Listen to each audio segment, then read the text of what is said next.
Good morning, everyone. It's a very nice little Sunday over here where I am at, and I just saw a sort of 10-10 video on Kokomi, and he basically analyzes Kokomi from a pre and post sort of Dendro perspective in his latest video.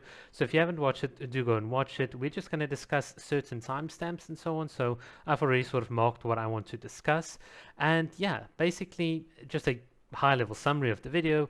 TenTen believes that Kokomi is an off-field Hydra applicator with healing, and he only assesses her as such in various sort of team comps and so on. And in a certain sense, I don't think he really does the character justice, but I'm getting ahead of myself. So let's just begin the show by commenting on the sort of 28 mark here on his gameplay. So sorry, whenever you put up gameplay, I am going to judge it because as someone that purports to be a meta player, the fact that you're not playing this meta Sukokumon team correctly really irritates me, and you're losing out so much damage. So the fact that you start off with Kokomi's jellyfish is just wrong.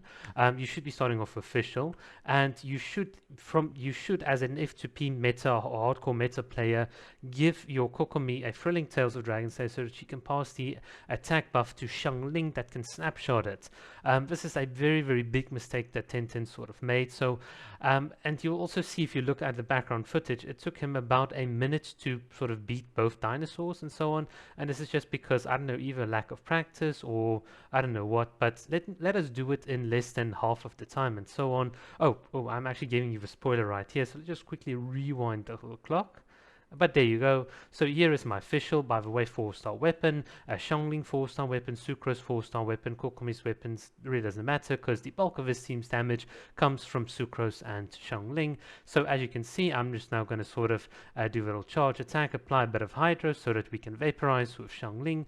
This means that Kokomi is not just an off-field Hydro applicator, but her charge attacks and so on can give you a lot of on-field Hydro as well. And there you go, as I promised, 25 seconds, we beat the first two. So yeah, 10-10, I don't know what you're on about, but to start off the video this poorly, next time just contact me for some background footage on Sukokumon, because I do know how to play this team really well as with all the variations on it. So getting back to the video, at about 10:10 or about 1 minute 10, 10:10 basically says, well, Kokomi is a DPS loss in most meta teams because her on-field presence is negligible. Just a quick comment on that: I've never seen anyone, not Sajef, not Kaching mates, not anyone actually come up with and say, well, this is the number you need for this current Spiral Abyss. This is your team's average damage per second. This is what we would consider to be meta enough, assuming only like C0 5,000, C6 4,000, whatever. And this is the amount of variation in your team's damage that would be acceptable around that mean for us to consider your team to be meta. The fact that no one does this and that there is some sort of arbitrary standard on meta according to like clearing times is really kind of irritating in my opinion, but in any case, that's just my gripes with the whole meta community. So yeah, Kokomi, in terms of like her on-field presence, is it really a DPS loss? I don't think so. So the big thing here is that there's a lot of flexibility and gameplay variety when you use Kokomi, for instance, as a driver in Taser teams or in Bloom and Hyper Bloom teams. This actually means that Kokomi has a lot of like pull value, because if you're running, let's say, your freeze team with Ayaka and so on, you use Kokomi for off-field and healing. But if you're going to run her in like Taser teams and so on, you can run her as an on-field driver, and this is what makes her so good. She's got all of this role utility and like role compression, and this allows it to sort of shift between all the different playstyles. This means the character has huge pull value. Even if you're not going to use a team that's going to clear it as fast as an international team or whatever, you still have a team that is consistent and that will get you 9 stars consistently. This is something that I think he really sort of does fail to acknowledge. And this is why I've made my comment like on metas, because what is a good enough number? And ultimately, for most people, they just want a comfy, reliable, consistent solution, and playing Kokomi either as an on-field driver or as an off-field character certainly gives you that flexibility, that optionality, whereas many other characters are sort of like pigeonholed into a specific like playstyles and so on. So this is why support like characters are so good. Right, so moving on, right here at 151, 1010 basically says that Kokomi is non-essential in freeze teams. So let's just be very careful with our terminology. So basically, in Genshin Impact, there is no Hydro unit that is both necessary and sufficient for freeze teams. A lot of the Hydro units are sufficient in and of themselves. What we are interested in is what the utilities are that your Hydro units will give you in addition to freezing the enemies. So for instance, if you've got a freeze team on 12-3-1, it's very, very nice to have her jellyfish passively not just healing and damaging and applying AoE Hydro, but also like popping all of the enemies' little bubbles, you know, little Vishaps continues to like spawn the bubbles, and this means that your team can actually move around a bit more freely without being unintentionally caught in a bubble and losing a bit of health and momentum as a result. And this is what I mean, the degree of sufficiency between the different units is so important. So for instance, if there is a spiral abyss or a couple of situations where you've got freeze and now you're moving from, let's say, a floor that you could play freeze into an unfreezable boss like the Primordial Vishap, your Kokomi can still contribute via healing your team on demand wherever she sort of is, or if you get knocked out of your jellyfish range, you just can dash to it. It's not really that difficult. And you can also still have her as a TDS carrier. You do not have the same luxury with Mona. With Mona, you can be a TDS carrier and you can buff your damage moreover, but you're going to lose out on healing, so that's not really that good. Alternatively, you could replace both of them with Xingqiu, in which case you'll get more damage and you'll get a bit more damage reduction, but you'll lose out on healing, and the additional damage that Xingqiu does with his range swords might just not be as good as that passive Ocean Youth Clam damage plus the TDS buff that your main crowd DPS damage dealer has. Once again, it's all about the sufficiency. It's about how sufficient and how much utility in all of these different situations each one of your different Hydro applicators bring to a table. And this is what TenTen really doesn't understand, because if he understood it, then by his own argument, I could still say the exact same. Mona is non-essential and freeze because you can just use a different character. But all of them are necessary in some sort of way. It just depends on how you wish to play them. What I think is so cool about Kokomi is the fact that you could use her in freeze, and then you could use your Xingqiu, for instance, and free him up. On the other half with Hu Tao and Yelan, you could, for instance, use Kokomi in a Taser sort of team.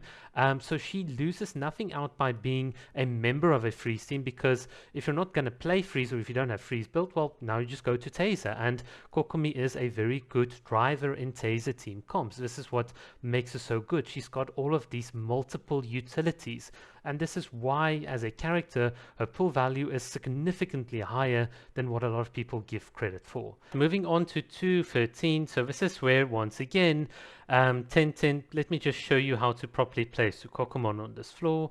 If you look at what he sort of does in the background, it took him more than like a minute to sort of clear this out, which is really funny. Let me show you the exact and precise way to do this. So here we are. We sort of go to the Sisson Mage first, and then you wait for the enemies to teleport, because the teleportation is typically triggered once you are far away from her. And in this sense, you can now see the true sort of benefits of Sukokomon and how we can sort of clean up the enemies. There we go. And now here is where I sort of disagreed with TenTen, because Kokomi can now be used as an on-field sort of carry here, whilst the rest of the team's cooldowns are being reset and so on, and she can do damage. And look, the Ocean Youth Clam damage really hitting hard. So yes, this is how you would sort of play it. And what was the time? Oh, it was about 35 seconds and so on. So once again, TenTen, if you're going to show meta sort of team comps, you've got to learn how to sort of play them correctly and so on. So yeah, that's just it.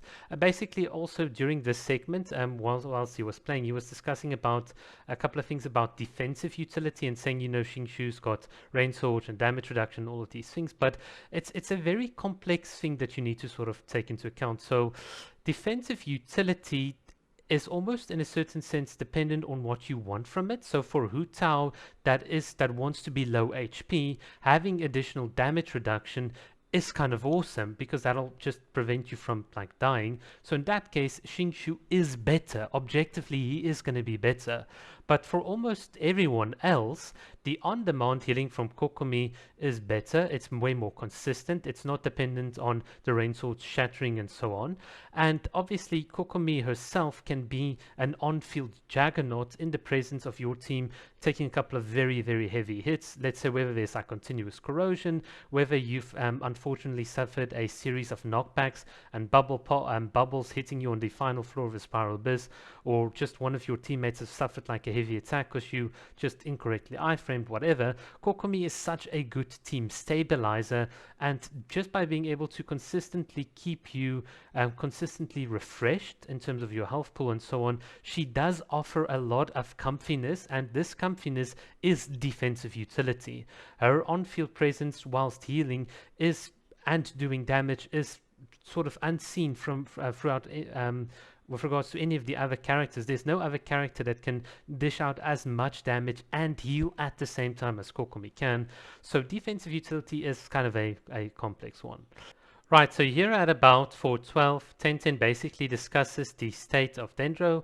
I agree, Dendro is currently incomplete, but even if we have like a heavy hitting Dendro applicator, Kokomi can still be competitive. You see, the thing is, Kokomi's flexibility is the off-field and on-field hydro that she can apply, and I think this is a point that TenTen misses. So she is a strong, and I've shown this many times on my channel, driver for bloom and hyper bloom teams, and even if you have someone that applies too much dendro, she can keep up in a certain sense. And if you have C1, that additional AoE instant, oh not AoE, sorry, just instance of hydro is like really good, and her charge attacks obviously apply a lot of AoE hydro as well. This is one thing again that TenTen ignores. So when it comes to future sort of dendro characters, I'm gonna make a bet that Kokomi will play pretty well, unless there is a situation in which her being slightly on field is too hindering for the team and so on, but we'll have to see how that plays out. And of course, I do question why, again, on your gameplay, you're not using Kokomi as an on-field driver with a team of Kazuha, Dendro Traveler, and Fischl. She should be the on-field driver. Why you're attacking here with Kazuha is really weird, and the very limited time that you did use Kokomi here is just kind of really bizarre. So once again, TenTen not playing the game properly. But yeah, all right. So just to wrap everything up, yeah, the rest of his video is just a simple repeat. There's really not much more we can sort of say.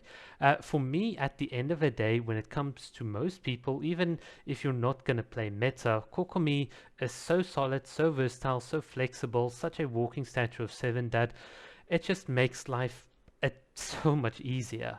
If you really want to just play meta, understand that meta teams are in and of themselves don't guarantee that you'll have a wide variety of gameplay experiences, and ultimately in a game such as Genshin Impact, I'd much rather value the variety and the different ways in which I can play my characters than bragging to someone that I cleared the Spiral Abyss slightly faster than they did because of some lucky crit. So yeah, that is my sort of story. I do think that TenTen's a bit out of touch, and also he definitely does need to improve on his gameplay. Once again, I won't criticize unless I can show you that I can do better. So yeah, that's why I've shown my videos. Alright guys, thanks for watching. Cheers.